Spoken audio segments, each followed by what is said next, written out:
Lo que estás a punto de ver no es una leyenda. Es un caso cerrado durante 36 años que acaba de reabrirse, porque esta semana, en lo más profundo de las sierras de Córdoba, alguien encontró a una niña que desapareció en 1995. El problema es que hoy debería tener más de 40 años, pero sigue teniendo 9 y no recuerda nada, o al menos eso dice. 15 de abril de 1995, 6 y 12 de la mañana, Sierras de Córdoba, Argentina. Era sábado. En esa parte del país, los sábados solían comenzar con neblina. La familia Ibarra había llegado la noche anterior, después de un viaje de 5 horas desde Rosario. El padre, Mauricio, era técnico en refrigeración. La madre, Lorena, trabajaba como maestra de primaria.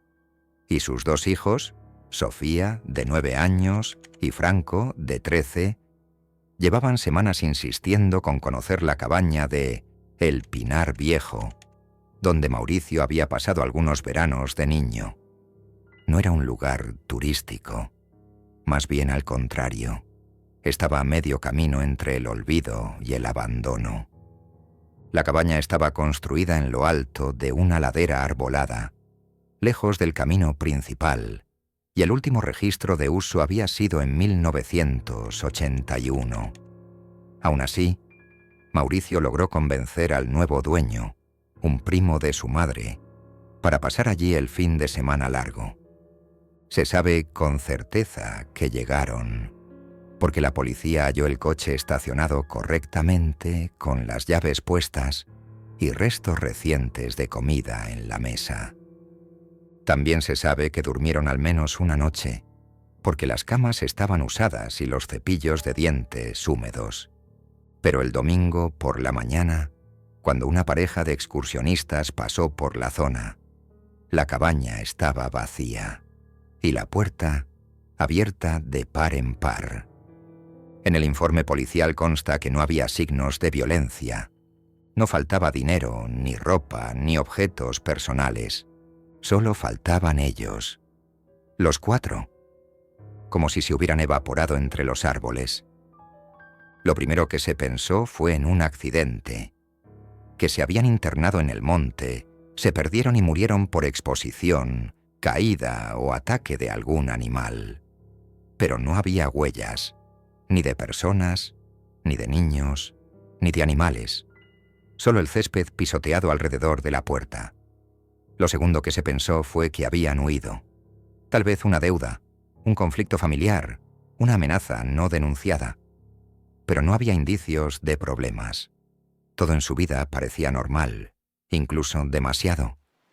La investigación se archivó 3 meses después, cuando no surgieron pistas, testigos ni llamadas. Lo único que apareció fue una carta anónima enviada al diario La Voz del Interior, firmada solo con una inicial, F. En ella el autor decía haber visto luces en el cielo la noche de la desaparición y escuchado un sonido parecido a una radio que no encuentra frecuencia. La policía no le dio importancia. El caso quedó etiquetado como desaparición sin elementos sospechosos. Y la cabaña fue tapiada. Durante los años siguientes surgieron rumores. Un joven scout dijo haber soñado con una niña vestida de rojo que lo llamaba desde el bosque. Una pareja afirmó haber visto siluetas dentro de la cabaña mientras acampaban a pocos metros. Un excursionista dejó constancia en su blog de haber encontrado dibujos de una niña pegados en la parte trasera de la puerta, aunque las autoridades no hallaron nada cuando regresaron. Pero todo eso era ruido, sin pruebas, sin fotos, sin fechas concretas, hasta que llegó 2023. Fue en julio. Un equipo de restauradores contratados por una empresa turística local decidió recuperar la cabaña del Pinar Viejo como atracción rural. Al quitar los tablones de la entrada principal, uno de los obreros notó algo extraño. La puerta tenía marcas recientes de uñas, no de animales, sino de manos humanas, del lado de adentro. Pensando que algún intruso se había refugiado dentro, ingresaron con linternas. Lo que encontraron en la cocina los dejó inmóviles durante varios minutos. Una niña, de pie, completamente vestida con ropa de los años 90, los observaba sin hablar. Tenía la piel extremadamente pálida, las uñas largas y una expresión neutra. No parecía asustada, solo quieta, como si hubiera estado esperando. Cuando llegaron los paramédicos, la niña seguía sin decir una palabra. No respondía a preguntas, no hacía contacto visual. Solo sostenía en la mano un objeto, una peonza de madera desgastada con el nombre Sofía, tallado a mano. El análisis genético confirmó lo imposible.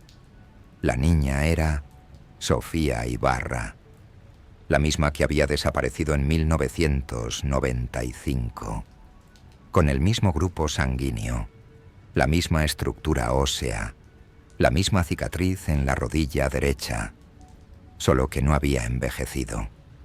En absoluto. A simple vista tenía 9 años, exactamente los mismos que tenía cuando fue vista por última vez. El hallazgo se mantuvo en secreto durante semanas, bajo estricta supervisión del Ministerio de Seguridad y un comité médico especial. Se le practicaron más de 120 pruebas neurológicas, hormonales y cognitivas, pero ninguna arrojó resultados anormales. No había signos de daño, enfermedad, ni alteraciones metabólicas, solo una variable imposible de explicar. Su cronología interna no coincidía con la externa. Su cuerpo no registraba los 36 años transcurridos, su ADN tampoco. Cuando finalmente accedió a hablar, lo hizo con una sola frase. ¿Dónde está Franco? Franco era su hermano mayor, también desaparecido. A partir de entonces, Sofía comenzó a repetir fragmentos sueltos de recuerdos, como si fueran piezas desordenadas de un rompecabezas. Decía haber estado en la cabaña. Decía que mamá se escondió en el horno y que papá se volvió blanco como la pared. Decía que Franco la dejó sola por un momento y que al volver, él tenía ojos que no eran suyos. La psicóloga forense encargada del caso, doctora Inés Belotti, escribió en su informe que la niña presenta un patrón cognitivo congruente con amnesia disociativa inducida por trauma, pero con recuerdos no lineales, altamente simbólicos y con contenido sobrenatural no atribuible a su gestión externa. Durante su primera entrevista grabada, Sofía dibujó con crayones una figura similar a un espiral oscuro sobre la cabaña. Luego tachó la puerta principal. Después dijo: «Yo no salí, me sacaron». El dibujo fue guardado como evidencia. En paralelo, la cabaña fue acordonada y sometida a una revisión estructural completa. En el subsuelo, oculto bajo las baldosas del cuarto trasero, encontraron una trampa de madera. Dentro, un espacio cerrado de menos de 3 metros cuadrados, sin ventilación, sin luz, y con un olor insoportable a humedad y descomposición. En el interior, la policía halló una pequeña manta roja, un libro de cuentos infantiles abierto en la página del lobo feroz y 4 líneas rayadas en la pared, hechas con lo que parecía ser una uña. El laboratorio confirmó que las líneas contenían restos de sangre humana, sangre compatible con la de Mauricio Ibarra, el padre. Pero no había restos óseos, ni cuerpos, ni otra evidencia biológica. Solo eso. El país entero se paralizó cuando la noticia salió a la luz. El titular del noticiero central de Canal 9 fue: «Milagro o maldición. Aparece niña desaparecida en 1995, sin haber envejecido. Internet hizo el resto. Se viralizó un corte de video en el que Sofía, bajo supervisión, sostiene la peonza en la mano y pregunta: ¿ya se fueron los que caminaban por el techo? A partir de ese día, se reforzó la vigilancia en la cabaña. Ningún agente pasó allí más de 2 noches seguidas. Uno de ellos, según consta en su informe psiquiátrico, afirmó que escuchó risas infantiles dentro de las paredes. Otro, que todas las fotos que sacaba dentro de la vivienda salían veladas, excepto una. Esa única imagen mostraba la cocina y una silueta desenfocada junto a la estufa, con una camiseta roja y algo brillante en la mano. Sofía nunca habló de nuevo. Hasta el día de hoy. La llevaron a una residencia médica aislada en las afueras de Córdoba. El lugar, conocido como Instituto Rocamora, era un antiguo sanatorio reconvertido en centro de contención psicológica para víctimas de trauma severo. Ahí no había ventanas abiertas, ni relojes visibles, ni espejos. Todo estaba diseñado para que el tiempo pasara sin presión, para que el mundo no doliera más de lo necesario. Durante semanas, Sofía no habló. Dormía poco. Comía solo lo necesario. Lo único que pedía cada mañana era la peonza y girarla. La hacía girar durante horas sobre la mesa del comedor, sin decir una palabra. Si alguien la tocaba, la escondía bajo su ropa. Si alguien preguntaba por qué lo hacía, bajaba la mirada y murmuraba: «para que no bajen». Los médicos no sabían a qué se refería, pero notaban que, cuando la peonza giraba, la niña parecía ausente, como si su conciencia quedara suspendida, como si oyera algo que nadie más oía. El 4 de septiembre, durante una tormenta eléctrica que dejó sin luz el edificio, Sofía se encerró en el baño. Cuando lograron abrir la puerta, encontraron algo escrito en el espejo, con pasta dental: «Franco está al otro lado». Ese mismo día, la dirección del instituto recibió una llamada anónima. Una voz masculina, temblorosa, dijo: «No es ella. No es la misma», y colgó. La grabación fue analizada. El número era de un teléfono público abandonado en una ruta secundaria al norte de la provincia. Cuando la policía llegó al lugar, encontró una caseta oxidada, parcialmente cubierta por maleza. Dentro, sobre el suelo, había una nota arrugada. Decía: «Ella volvió. Nosotros no pudimos». A partir de entonces, comenzaron a revisarse los archivos de 1995 con mayor detalle. Un grupo de investigadores independientes, dirigidos por la periodista Emilia Rogani, descubrió que la desaparición de los Ibarra no fue la única registrada ese mes en la zona. Otras 3 familias, todas con niños pequeños, habían reportado fenómenos extraños en las semanas previas. Ruidos dentro de las paredes, sombras que se movían contra la dirección de la luz, despertar con las ventanas abiertas, aunque nadie las tocara. En un informe de 1996, nunca publicado, un oficial de la comisaría de Altagracia dejó una nota a mano que decía: «No es el lugar, es el suelo. Ellos salen de abajo». Pero fue descartado como delirante. Rogani insistió.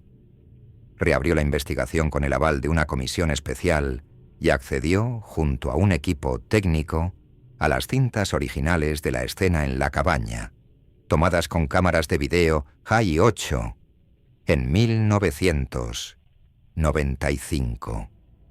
En una de las grabaciones, al revisar el zoom sobre una ventana de fondo, se detecta lo que parece ser el reflejo de un niño observando desde el interior. El problema: esa toma se hizo 2 días después de que la policía evacuara el lugar. Cuando los agentes volvieron en 2023 para comparar la estructura, encontraron que la ventana no daba a ninguna habitación. Solo había pared. El arquitecto consultado afirmó que, en los planos originales, sí existía una habitación trasera. Pero en algún momento entre 1983 y 1995 fue sellada con ladrillos. Y nunca se registró esa reforma. Se autorizó una demolición parcial. Tras retirar las capas de yeso y cemento, hallaron una pequeña habitación oculta, sin puertas. Allí dentro, sobre el suelo, estaba el retrato de una familia dibujado con crayones. La madre tenía la boca tachada. El padre no tenía ojos. El niño sonreía. Y la niña sostenía una peonza. Ninguno de los rostros era realista, pero los nombres estaban escritos debajo: Mauricio, Lorena, Franco, Sofía. Y a un lado, en otra caligrafía: uno siempre queda afuera. La noche del 18 de octubre, Sofía escapó del instituto. Las cámaras de seguridad la captaron caminando descalza por el pasillo principal a las 3:14 de la mañana. Abrió la puerta principal sin dificultad, como si conociera el código. Nadie la vio salir. No activó alarmas, solo desapareció. 5 horas después, los perros de un grupo de rescate rastrearon su olor en dirección oeste, hacia las sierras. Lo que encontraron fue aún más perturbador. En un claro entre los árboles, la peonza estaba girando sola sobre una roca lisa, sin viento. A su lado, un dibujo en tiza blanca representaba un círculo partido por una cruz. Y una palabra escrita en letras torcidas: volví. Sofía fue hallada 2 días después, sentada frente a la cabaña. Tenía los pies sucios, las uñas rotas y una expresión vacía.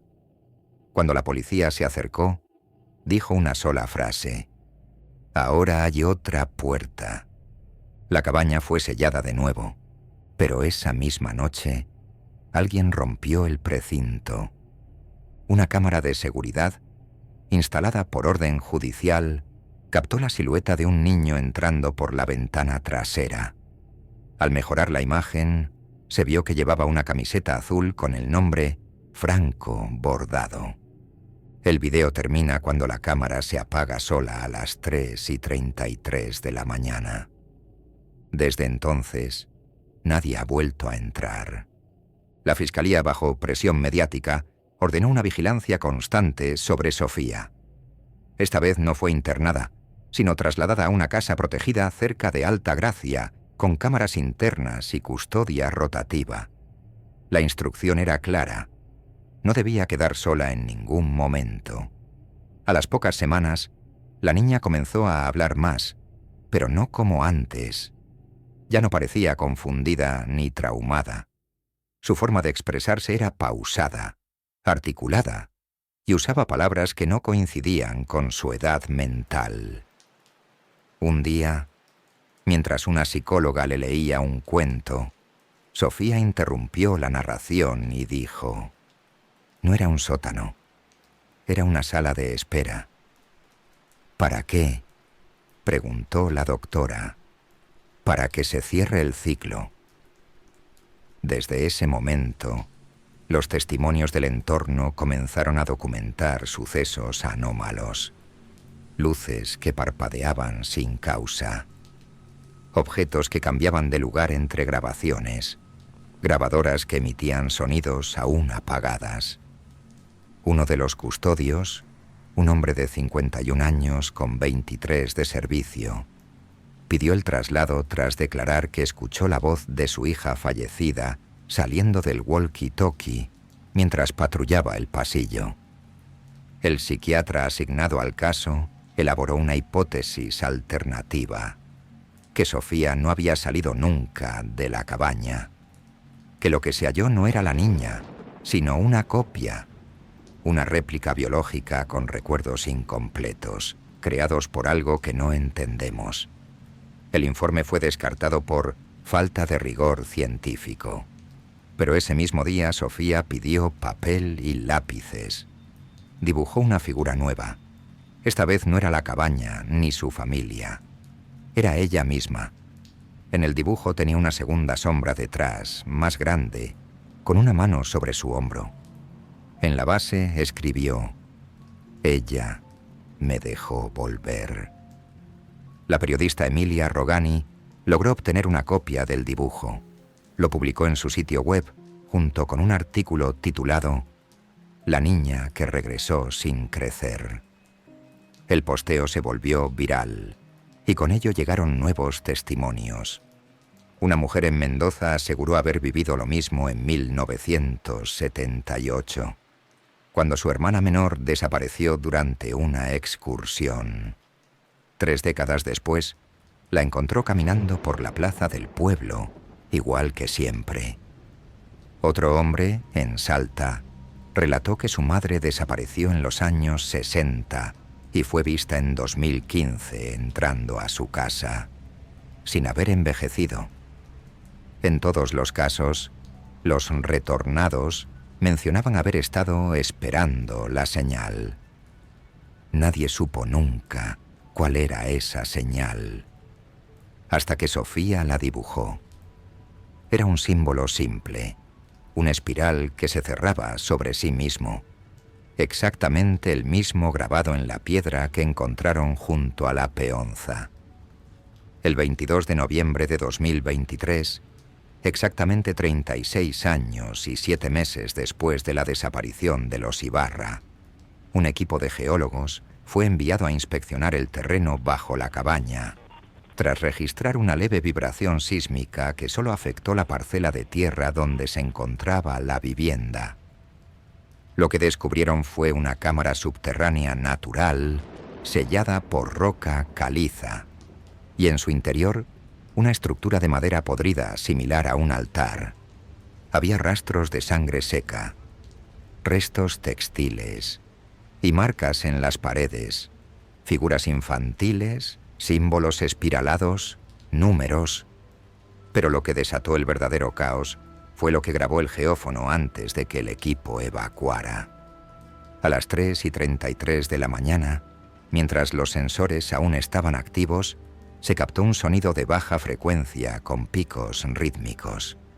Tras aplicar filtros, el resultado fue claro: una voz. Una sola palabra, repetida 7 veces. «Sofía». Cuando mostraron la grabación a la niña, no reaccionó al principio, pero al escuchar la última repetición, comenzó a sangrar por la nariz. Luego se desmayó. Al despertar dijo: «No me llamó él, me llamó yo». 3 días después, Sofía desapareció de nuevo. No había cámaras dañadas, no hubo interferencias. Las cerraduras estaban intactas. Simplemente no estaba. Solo quedó una hoja de papel sobre su cama.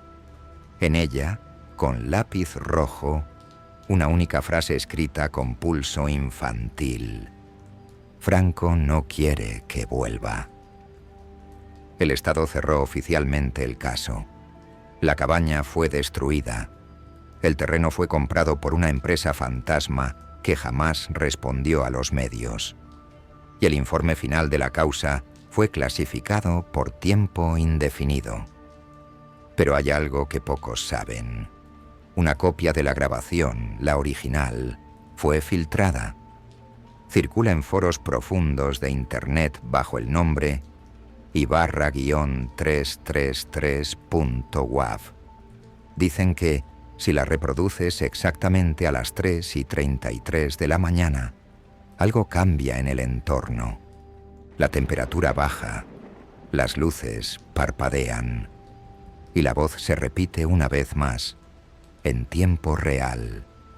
Ella ya no está sola. Enero de 2024.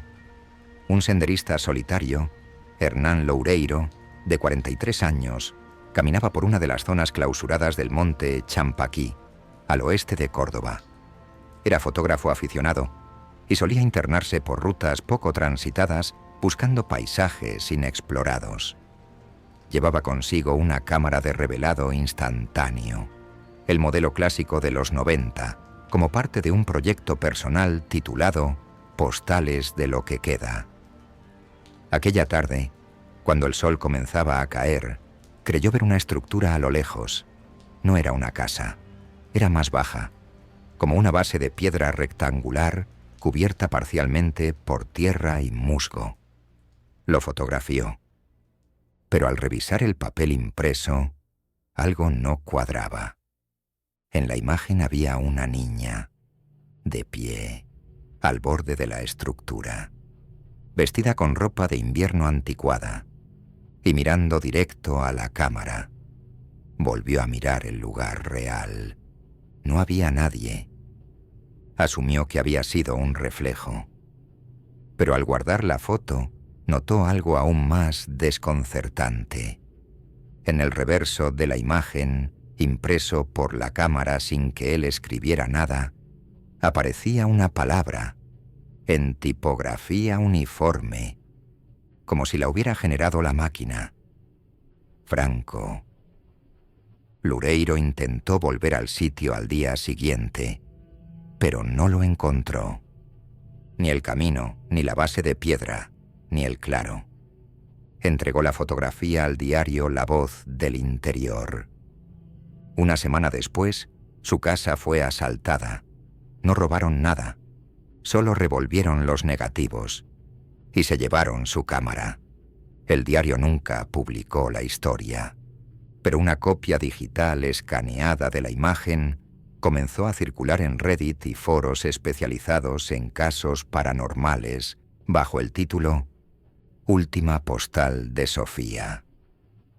Al ampliarla digitalmente, un usuario notó algo más. La niña no estaba sola. A unos pasos detrás de ella, apenas visible entre los árboles, había una figura más alta, con el rostro borroso, y una camiseta azul. En la esquina inferior derecha, como garabateado con un clavo sobre la propia emulsión de la imagen, se puede leer un trazo irregular. No se cierra, no se cierra, no se cierra. Hasta el día de hoy, nadie sabe qué ocurrió realmente en la cabaña de los Ibarra. La versión oficial sostiene que Sofía fue víctima de un secuestro prolongado y que todo lo demás son distorsiones mediáticas. Pero entonces, ¿por qué nadie ha logrado demostrar que envejece? ¿Por qué la peonza gira sola en cada grabación recuperada? ¿Y por qué, en el expediente 422 de 95, archivado bajo llave, alguien escribió a mano sobre la portada del informe policial original una frase que no figura en ninguna declaración oficial? A veces, lo que vuelve no es lo que se fue. Semanas después de que la fotografía se filtrara en Internet, una nueva pieza de evidencia apareció. No fue enviada a ningún medio. No fue subida a ninguna red. Fue entregada directamente, en mano, a la periodista Emilia Rogani, por un joven que no quiso dar su nombre. Solo dijo: «Esto no es para publicar, es para que entiendan que no terminó». Lo que le entregó fue un casete mini DV, del tipo usado por cámaras domésticas en los años 90. En la etiqueta decía: Navidad 1994, familia Ibarra. Nada más. Al reproducirlo, las primeras escenas parecían normales. La sala del piso en Rosario, el árbol de Navidad, Sofía abriendo un regalo, Franco mostrando un dibujo hecho en la escuela. Pero hacia el minuto 8, el audio comenzó a saturarse. Se escuchaban interferencias, un zumbido de fondo, y luego, en un corte brusco, la imagen cambió. Ahora mostraba la cabaña, vacía, grabada desde un ángulo imposible, como si alguien o algo estuviera filmando desde dentro de las paredes. La cámara enfocó el pasillo y en un momento se oyó un susurro, grabado muy cerca del micrófono. Yo no volví. Ella me trajo. La imagen se volvió negra. Solo quedó sonido. Un sonido que duró exactamente 3 minutos y 33 segundos. El girar continuo de una peonza sobre madera. Rogani, aterrada, pausó la cinta y llamó a su equipo. Cuando rebobinaron para capturar la frase exacta, descubrieron algo aún más inquietante. La cinta ya no contenía nada. Como si se hubiera autodestruido. Como si solo pudiera verse una vez. Pero lo peor vino después. En la mesa donde habían reproducido el casete quedó una marca circular. Una quemadura en forma de espiral. Grabada en la madera. Y justo en el centro, escrita con ceniza, una palabra: Franco. Desde entonces, Rogani no volvió a publicar ningún artículo. Cerró sus redes, vendió su equipo y desapareció de los medios. Pero en una entrevista grabada semanas antes, que nunca fue emitida, dejó una frase que ahora muchos citan en foros oscuros. Tal vez el misterio no era por qué Sofía volvió. Tal vez la pregunta real es: ¿y si nunca se fue?